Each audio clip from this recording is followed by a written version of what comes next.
My name is Aissatou Ba, and I am 72 years old. I come from a small village in Senegal, where the land is rich, but life has never been easy. My hands have known the weight of labor, tending to the fields, preparing meals, and raising my children. I devoted my life to my family, pouring love into every sacrifice I made. But in the end, that love was not enough to keep them by my side. 15 years ago, my world crumbled. My husband, Mamadou, fell gravely ill. I cared for him day and night, hoping and praying for his recovery. But fate was unkind. He passed away in my arms, leaving behind only silence and sorrow. Instead of mourning with me, my children turned their backs on me. Rumors began to spread, whispers that I had caused his death, that my hands, which had once nurtured, had now taken life. At first I dismissed these murmurs as grief-stricken misunderstandings, but soon my own flesh and blood began to believe them. My sons and daughters, the very ones I had carried in my womb, refused to look me in the eyes. They called me a curse, a bringer of misfortune. One by one they left, abandoning me in the home I had built for them. When I fell ill, there was no one to bring me water, no one to comfort me. I became a ghost in my own village, shunned by those I once called family. I sat outside my small hut, waiting for the love of my children to return, but it never did. The villagers who once embraced me now crossed the road to avoid me. Their whispers grew louder, their gazes colder. Even the land I had worked on for decades refused to yield its harvest to my lonely hands. I was left with nothing, no family, no home, no dignity.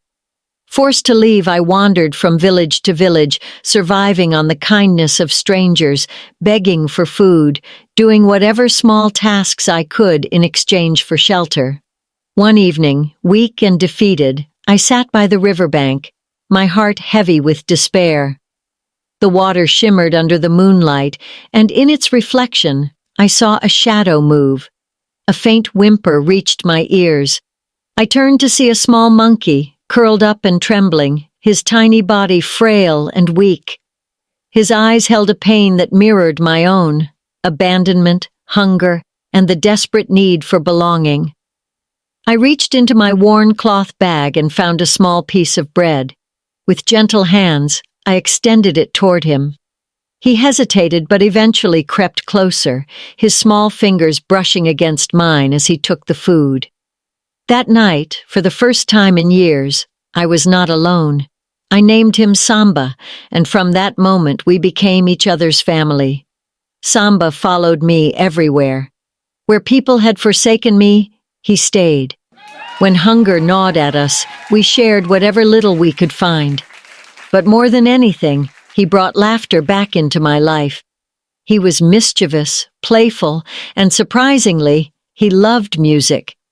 Every evening I played my old kora, a West African string instrument, and Samba would sit beside me, listening intently. One night he reached out and plucked a string. The sound was soft, uncertain, but beautiful.